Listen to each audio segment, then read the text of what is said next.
اور سب سے بڑا کام آپ کا کیا تھا معلوم ہے؟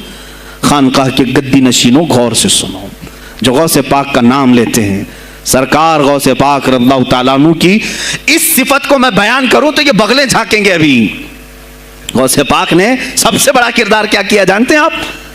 لوگ کہتے ہیں خانقاہی ماحول قائم کرنا ہے، اللہ اللہ کرو، تسبیح لو، دلوں کی صفائی کرو، سب صحیح ہے، لیکن غوث پاک نے تقریباً 25 سال صرف جہاد پر بیان کیا ہے، صرف جہاد پر۔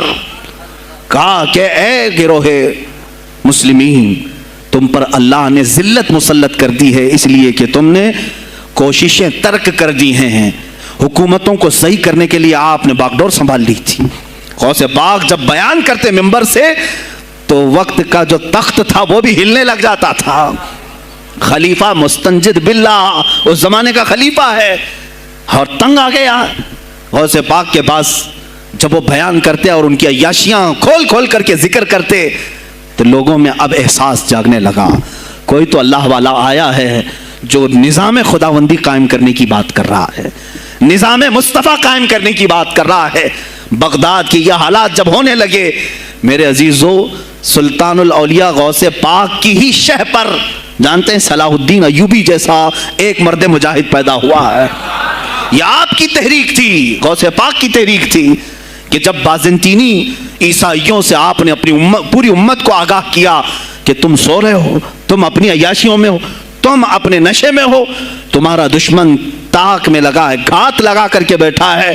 اور ہوا بھی یہی کہ غوث پاک کے وصال کے صرف 10 سال بعد صلیبیوں نے حملہ شروع کر دیا بغداد پر، مصر پر، ترکی پر، ہر جگہ۔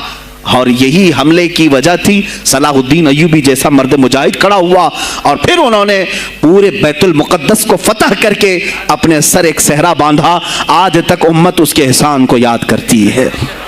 میرے عزیزو، غوث پاک کے زمانے کے ہیں صلاح الدین ایوبی۔ اتنا ہی نہیں، آپ ہی کی تحریک تھی، غوث پاک کی تحریک تھی کہ تم جوانوں کو تیار کرو، تمہاری زندگی عیاشی کے لیے نہیں، اللہ کا نظام قائم کرنے کے لیے ہے۔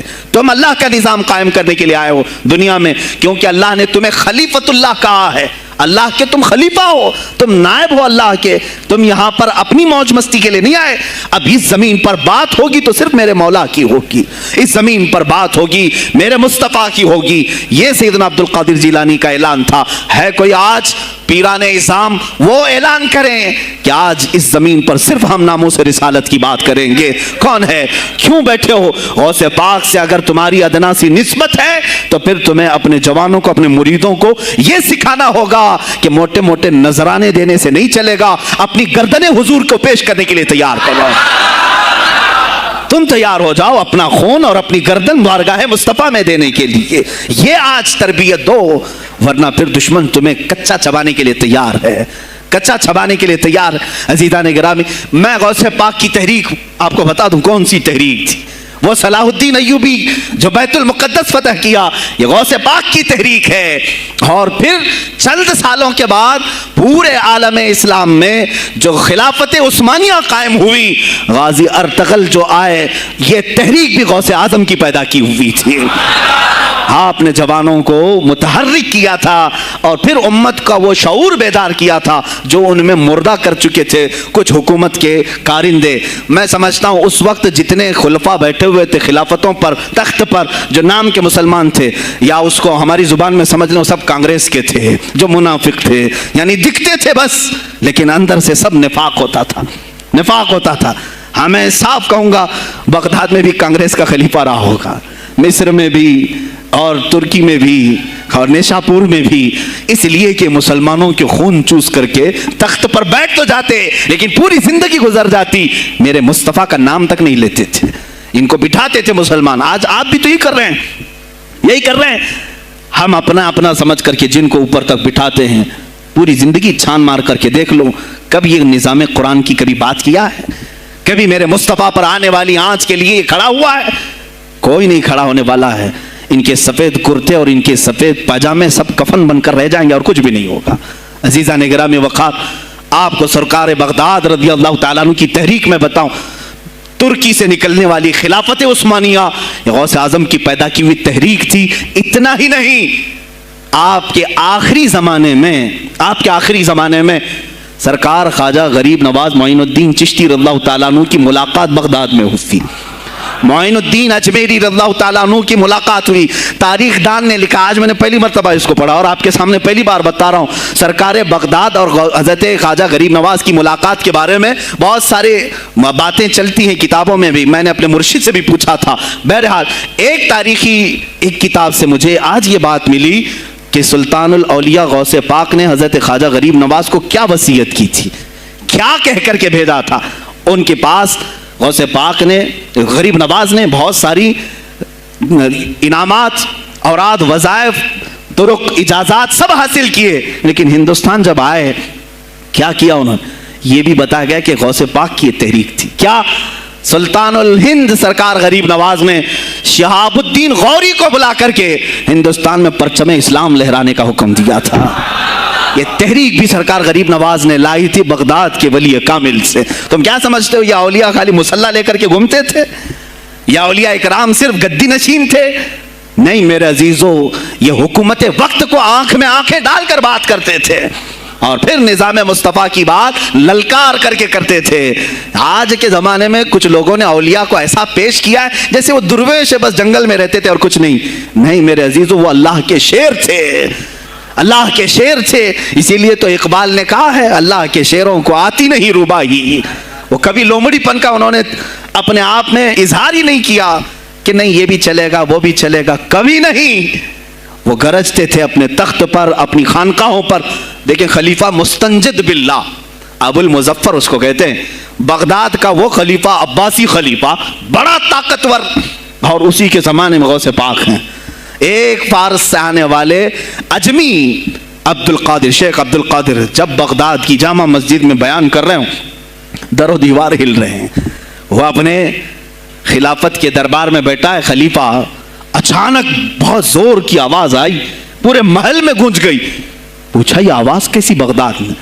لوگوں نے معلوم کر کے بتایا کہ شیخ عبد القادر جیلانی نے چھینک ماری, ان کے مریدوں نے صرف جواب دیا ہے. ان کو چھینک آئی تھی, جواب میں لوگوں نے یرحمک اللہ کہا, وہ خلیفہ وقت کے محل تک پہنچ گئی آواز. تو اس نے کہا یہ تو پورا ہلا دینے کی بات ہے. ایک بات یاد رکھو میرے عزیزو, آواز ہو سکتا ہے تمہاری مسجد سے باہر جائے نہ جائے, تمہاری آواز کا دار و مدار تمہارے گلے پر نہیں ہے. ایک بار تم پکارو گے, پہنچانا میرے مولا کا کام ہے. اب ہماری آواز کہاں کہاں تک پہنچتی ہے, کس کے ٹائر پھٹتے ہیں, یہ سب بات کی بات ہے. تم پکار کر کے تو دیکھو. اللہ رب العزت کے نام پر عزیزان گرامی وقار مستنجد باللہ آیا اور وہی کیا جو ہر عیاش کرتا ہے. ظاہر سی بات ہے, مولوی صاحب کچھ لے دے کے چھوڑ دو, جان بخش دو, جاؤ کہیں بیٹھو, آپ اللہ اللہ کرو. کہاں یہ حکومت سیاست کی باتوں میں آپ آ گئے. چند دنوں پہلے میں نے بھی سیاست کی بات کی تو مجھے بھی ایک مشورہ ایسا ہے کہ آپ کو انٹرسٹ ہے MP بننے کا, MLA بننے کا. میں نے کہا مجھے انٹرسٹ تو نہیں ہے لیکن کرسی صاف کرنے کا انٹرسٹ بہت ہے, اس پر جو کچرا ہے اس کو صاف کرنے کا انٹرسٹ بہت ہے. انشاءاللہ العزیز وقت آئے گا وہ صاف ہوں گی بھی. عزیزان گرامی, مستنجد باللہ 10 اشرفیوں کی تھیلیاں لے کر سونے کی غوث پاک کے دربار میں آیا. آپ مریدین کے ساتھ بیٹھے, ارے وہ حال و قال کی مجلسیں ہیں.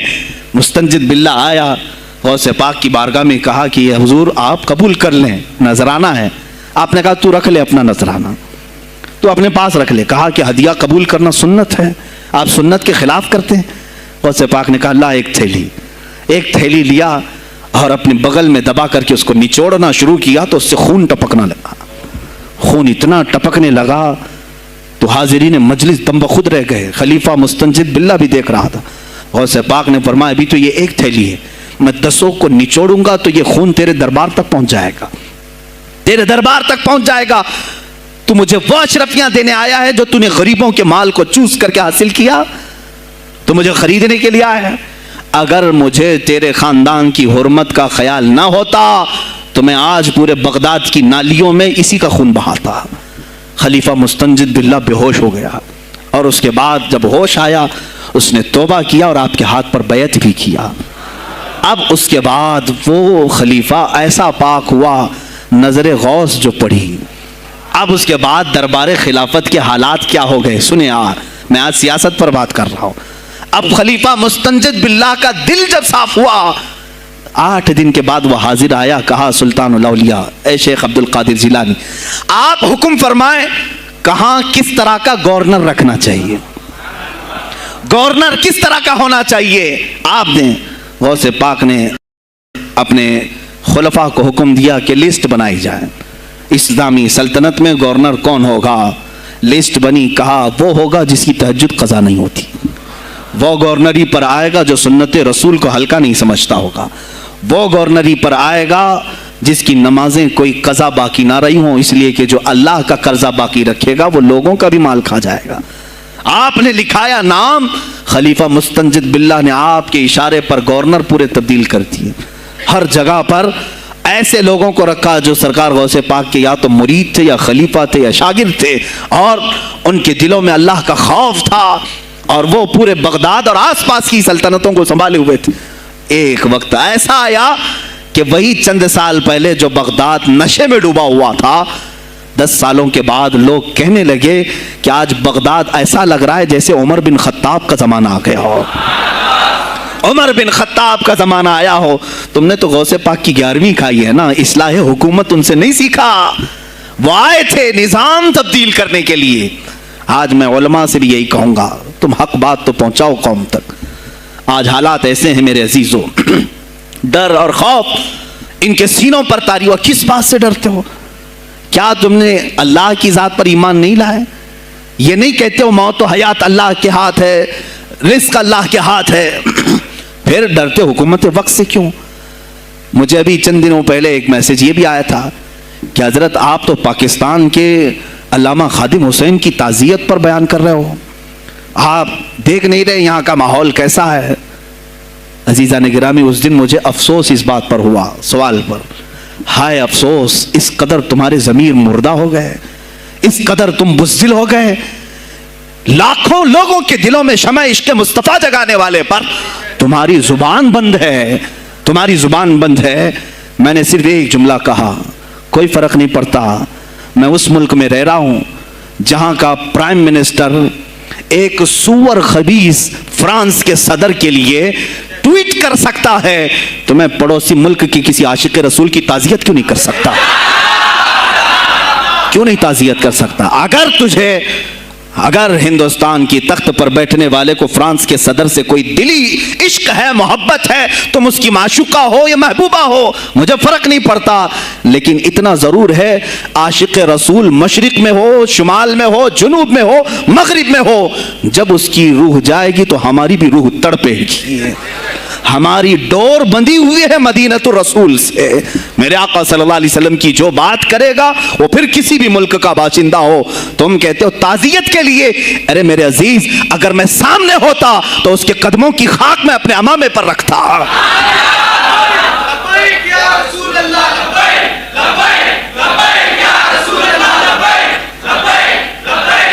عزیزان گرامی وقار، یہ بہت خاموشی ہم نے اختیار کی، بہت خاموشی، کوئی بات نہیں۔ تم دیکھو گے حالات خراب ہونے کی جو شکایات آج کر رہے ہیں علماء، تم سب کے سب جاؤ گے۔ مجھے ابھی بچوں نے بتایا کوئی کانگریس کے لیڈر کا انتقال ہو گیا تو پیر صاحب تعزیت کے لیے باہر کھڑے ہو گئے، باہر آ گئے، ہم ان کی تعزیت کرتے ہیں۔ ڈوب مرو چلو بھر پانی میں، تمہاری گدی پہ ہی مر جاؤ۔ تمہاری زبانوں پر جب عاشق رسول کے لیے تعزیت کے الفاظ آنے میں ہچکچاہٹ آتی ہے، کون سا عشق رسول، کون سا کلمہ تم نے پڑھا ہے؟ غوث پاک کی اگر تمہارے اندر ذرا برابر بھی نسبت ہے تو میں کہوں گا میرے عزیزو، سلطان الاولیاء غوث پاک عاشق رسول ہی نہیں، فنا فی الرسول تھے۔ میرے نبی کی بات پر اگر کوئی انگلی بھی اٹھاتا، آپ یا تو اپنی کرامت سے اس کا منہ توڑ جواب دے دیتے۔ کسی عیسائی نے صرف یہ کہا تھا میرے نبی عیسیٰ افضل ہے، وہ مردوں کو زندہ کرتے تھے، آپ کو جلال آیا، کہا محمد افضل نہیں ہے اس لیے کہ وہ مردے زندہ نہیں کرتے تھے، آپ اس کا ہاتھ پکڑ کر قبرستان لے گئے۔ میرے نبی پر بات کرتا ہے، میں تجھے زندہ کر کے دکھاتا ہوں، اپنی کرامت سے مردے کو زندہ کر کے دکھایا۔ اب بول کون افضل ہے، عیسیٰ افضل ہے کہ میں افضل ہوں؟ تو نے تو عیسیٰ علیہ السلام کو مردے زندہ کرتے دیکھا تو نہیں، لیکن عبد القادر کو سامنے دیکھا۔ غوث پاک نے کہا میں اپنا موازنہ عیسیٰ علیہ السلام سے نہیں کرتا ہرگز، لیکن یاد رکھنا میرے نبی پر اگر زبان کھولے گا تو عبد القادر اپنے قدم سے اس کو جواب دے گا۔ وہ جواب دیتے آپ کی زندگی ناموس رسالت کی حفاظت کے لیے گزری ہے۔ سلطان الاولیاء غوث پاک رضی اللہ تعالیٰ عنہ کی بارگاہ میں جب ایک سوال آیا کہ لوگ کہتے ہیں نبی ہر جگہ کیسے حاضر ہو سکتے ہیں، آپ نے خود کر کے دکھا دیا۔ کوئی صاحب آئے، کہا ہمارے گھر دعوت ہے آپ تشریف لائیں، کہا ٹھیک ہے آتا ہوں۔ تھوڑی دیر بعد دوسرے آئے، کہا ہمارے گھر دعوت ہے آپ آئیں۔ سیم ٹائم پہ کئی 70 لوگ آئے، سب کی دعوت قبول کی۔ دوسرے دن شام میں لوگ آ کر کے فخر کر رہے ہیں، آج میرے گھر شیخ عبد القادر جیلانی آئے تھے۔ دوسرا کہہ رہا نہیں میرے گھر آئے تھے، تیسرا کہہ رہا میرے گھر آئے تھے۔ ایک وقت میں سب گھروں پر کیسے؟ سبوں نے کہا انہیں سے پوچھتے ہیں وہ کہاں گئے تھے۔ جب لوگ آئے تو سننے میں یہ آتا ہے کہ آپ ایک درخت کے نیچے بیٹھے تھے، لوگ سوال کرنے کے لیے آئے، سب آپس میں کہہ رہے ہیں ہمارے گھر آئے تھے، ہمارے، آپ بتائیں کیا کس کے گھر گئے تھے؟ تو انہوں نے کہا درخت کے اوپر دیکھو۔ تو لوگوں نے درخت کے اوپر نگاہ ڈالی تو دیکھا ہر پتے پر شکل عبد القادر نظر آ رہی ہے۔ فرماتے ہیں اللہ نے عبد القادر کو یہ اتنی قدرت دی ہے کہ بیک وقت وہ کئی جگہوں پر حاضر ہو سکتا ہے۔ تو جب ایک غلام رسول کو اللہ نے یہ طاقت دی تو رسول مختار کو کتنی طاقت دی ہوگی۔ انہوں نے ناموں سے رسالت کو واضح کیا ہے میرے عزیزو۔ اولیاء کاملین اسی لیے آتے ہیں، وہ نبی کا پرتو بن کر کے آتے ہیں، اور آج ان کے نام کی 11ویں کھا کر کے موٹے ہو رہے ہیں، بس اور کچھ نہیں۔ اور لوگ یہ سمجھتے ہیں نفس کو موٹا کر کے تم اپنی زبانوں میں گھی لگا چکے ہو، بولو گے تو پکڑے جاؤ گے، بولو گے تو تمہارے اوپر کیس ہو جائے گا، ہو نہیں تو۔ میرے عزیزو آج تو حالات ایسے ہیں، میں رو پڑا کل جب مجھے یہ رپورٹ ملی کہ صرف ہندوستان کی سوشل میڈیا پر 25,000 پوسٹ میرے نبی کی شان میں گالیاں دی گئی ہیں۔ 25,000 لوگوں نے گستاخی کی ہے۔ تم بھی تو رات بھر انٹرنیٹ چلاتے ہو، پورا کا پورا وقت اپنے موبائل میں صرف کرتے ہو، جانا ہے تمہیں بھی میرے آقا کی بارگاہ میں، یاد رکھنا حضور پاک صلی اللہ تعالیٰ علیہ وسلم کے دربار میں جانے والے ہو اور تمہارا کوئی عذر قبول نہیں کیا جائے گا۔ حضرت سعد بن ربیع کی وہ بات مجھے یاد آتی ہے، جنگ احد میں حضور کی حفاظت کے لیے لڑتے لڑتے میدان میں ایسے آ گئے تھے کافروں کے کہ آپ کے گوشت کے ٹکڑے اڑ رہے تھے، جسم کے گوشت کے ٹکڑے اڑ رہے تھے۔ میرے آقا دیکھ رہے تھے، شام کا وقت ہوا، احد کا میدان، ہوازیں، سناٹا، 70 لاشیں پڑی ہوئی تھی صحابہ کی۔ اللہ کے نبی نے پکارا میرے سعد کو ڈھونڈو، کہاں ہے سعد، کہاں ہے؟ صحابہ کہتے ہیں ہم آواز دینے لگے سعد تم زندہ ہو، رسول تجھے بلا رہے ہیں۔ حضرت سعد بن ربیع 7 لاشوں کے نیچے دبے ہوئے تھے اور سانسیں بھی چل رہی تھی، سانسیں چل رہی تھی۔ صحابہ نے جب آواز دینا شروع کیا کہ رسول پاک یاد کر رہے ہیں، وہیں سے وہ حرکت کرنے لگے، اندر سے آواز دی اے جوانوں سعد زندہ ہے، میں یہاں لاشوں کے نیچے دبا ہوا ہوں۔ ہٹائی گئی لاشیں تو دیکھا ان کے جسم میں کچھ بچا ہی نہیں تھا، کچھ نہیں تھا، سب پھٹ چکا ہے، پیٹ کو تک چاک کیا گیا ہے، سانسیں باقی ہیں۔ سعد بن ربیع کہتے ہیں اے صحابہ شاید میں رسول اللہ تک نہیں پہنچ پاؤں گا، حضور اونچے ٹیلے پر بیٹھے ہوئے ہیں، شاید نہیں پہنچ پاؤں گا، میرا سلام میرے نبی تک پہنچا دینا، حضور تک پہنچا دینا۔ لیکن آنے والوں کو کیا کہا جانتے ہیں؟ میں اے جوانوں تم سب سے کہوں گا آج کے حالات میں، سعد ابن ابی ربیع کہتے ہیں اے صحابہ میں تو جا رہا ہوں، میری آخری سانسیں ہیں، لیکن اگر تمہاری آنکھیں چمکتی رہی، تمہارے جسموں میں جان باقی رہی، اور میرے نبی پر اگر کسی نے انگلی اٹھائی اور گالی دی، میں قیامت کے دن اسے نہیں چھوڑوں گا۔ اور یاد رکھنا اللہ کی بارگاہ میں تمہارا کوئی عذر قبول نہیں کیا جائے گا اگر تمہارے جیتے جی تمہارے نبی کی ذات پر کسی نے کیچڑ اچھالا۔ حضرت سعد ربیع اتنا کہہ کر کے انتقال ہو گئے، وہ حضور تک پہنچائے بھی نہیں جا سکے۔ اے میرے عزیزو، اے جوانو، تم کیا سمجھتے ہو کہ تم دنیا سے اسی طرح نکل جاؤ گے؟ قرآن میں بھی اللہ نے کہا ام حسبتم ان تدخلوا الجنت، تم یہ سوچ کر کے بیٹھے ہو کہ ہم جنت میں چلے جائیں گے؟ پیر صاحب کا دامن پکڑ لیا ہے، مجھے تو جانا ہی ہے جنت میں، پیر بخشوا دیں گے ہمیں۔ تم برس میں ایک مرتبہ 11ویں کر کے اور فاتحہ نیاز کر کے سمجھ تو اسلام کا حق ادا کر دیا، یہاں تمہارے نبی کی عظمت پر روز بروز حملے ہو رہے ہیں۔ آج کفر کھل کر کے آیا ہے سامنے، نہیں دیکھتے آپ؟ کفر کھل کر کے سامنے آیا ہے تعصب کے ساتھ، ہر شہر میں جاتے ہوئے گنڈے للکار رہے ہیں اسلام کے خلاف ہمارے ملک میں۔ اگر میں کھل کر کے آیا تو میرا کیا جرم ہے اس میں، میرا کیا قصور ہے اس میں کہ آپ بھی میں نہ بولوں؟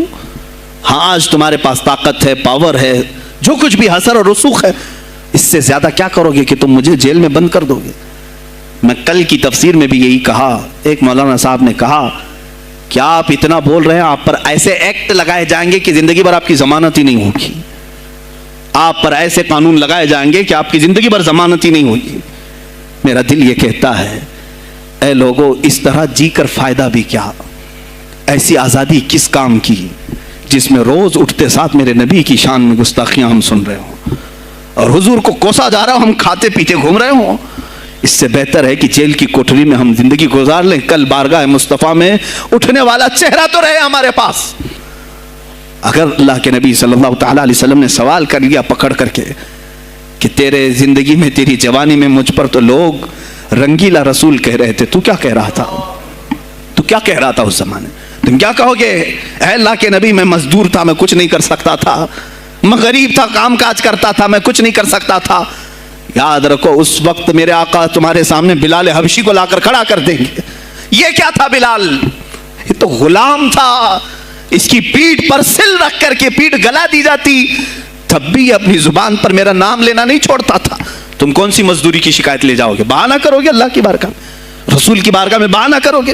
اے گروہ علماء، تم کو اللہ نے ممبر دیے ہیں خطابت کے لیے، اللہ نے اپنے رسول کا ممبر تمہیں دیا ہے، اس لیے نہیں کہ تم حکومت کی خوشامدی کرو، تم اپنے وقت کے طاغوتی قوتوں کی خوشامدی کرو، اس لیے نہیں، بلکہ آج تم سے قوم مصافحہ کر کے ہاتھ چومتی ہے صرف اس لیے کہ تمہاری زبان پر نام مصطفیٰ ہے۔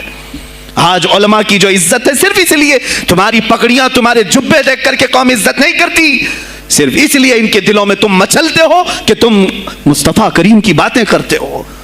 علماء کو جاننا چاہیے کہ تمہاری عزت نبی سے وابستہ ہے۔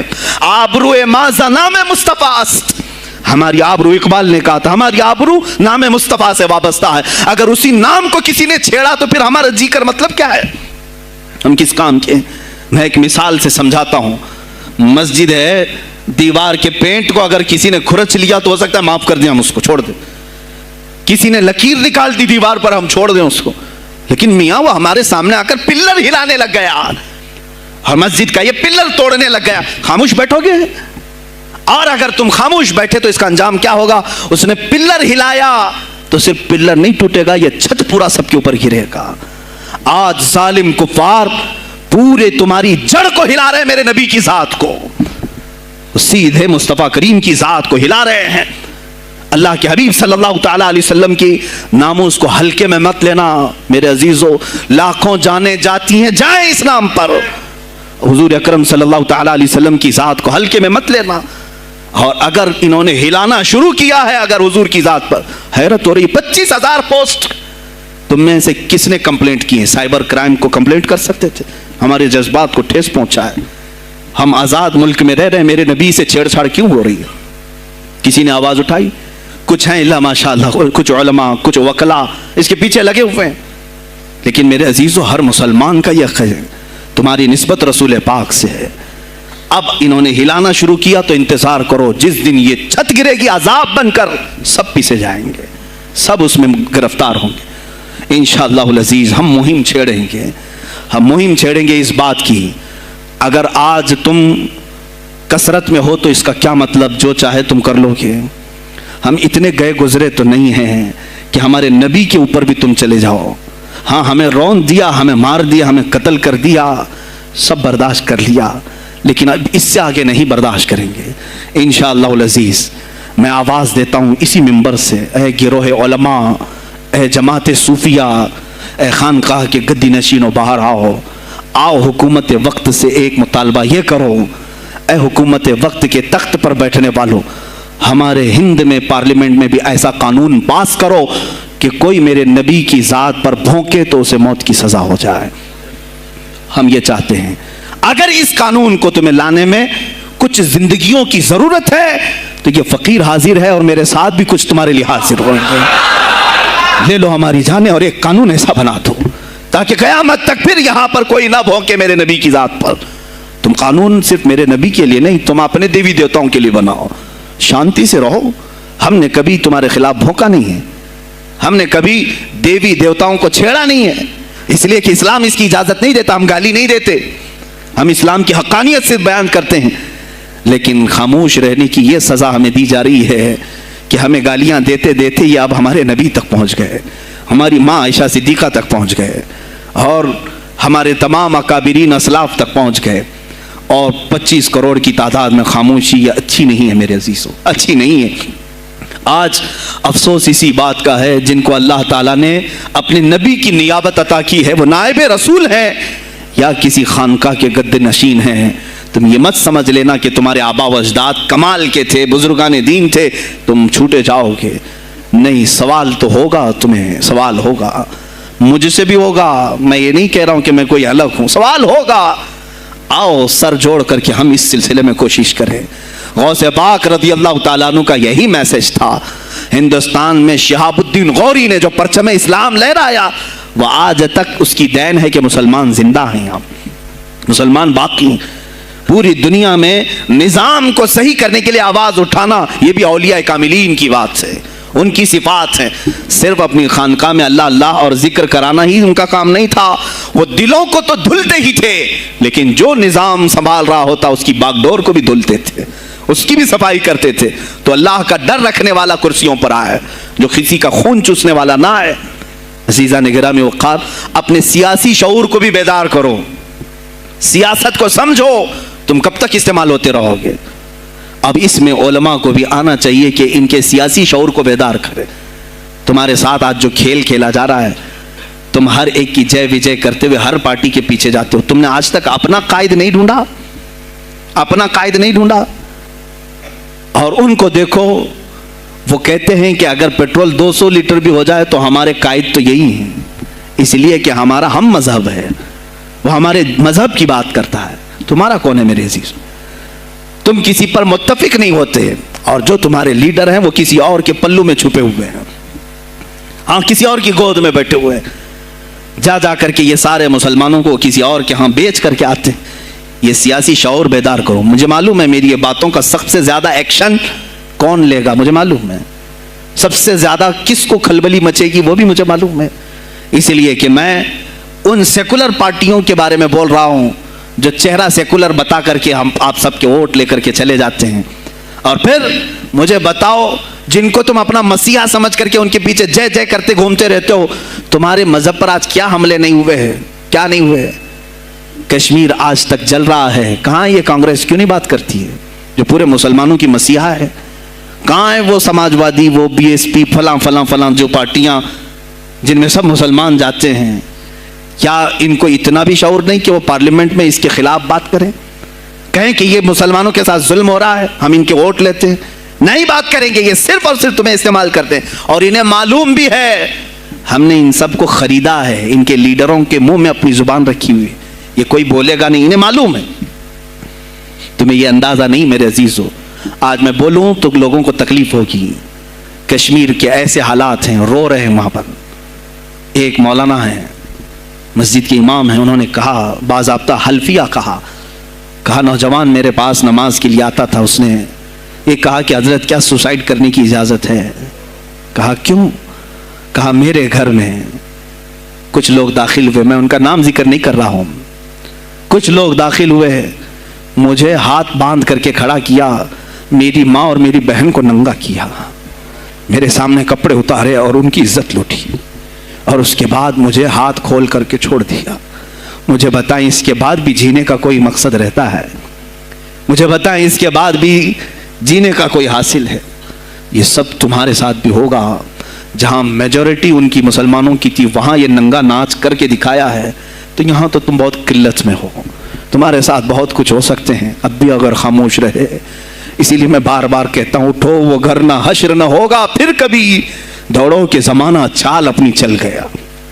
تم اپنی سیاست کو منتخب کرو، تم اپنی قیادت کو منتخب کرو، اور اگر ابھی بھی سیاسی لاشعوری کی زندگی گزارتے رہو گے، لقمے بنتے چلے جاؤ گے، یہ کھاتے چلے جائیں گے۔ بات میں سلطان الاولیاء غوث پاک کی کر رہا تھا، لیکن مجھے یہ حالات پر گفتگو ضرور کرنی ہے، اس لیے کہ مجھے معلوم نہیں ہے کہ میری زبان پر کب تالے لگائے جائیں گے یا میری گردن پر کب چھری پھیری جائے گی، مجھے اس کا اندازہ نہیں۔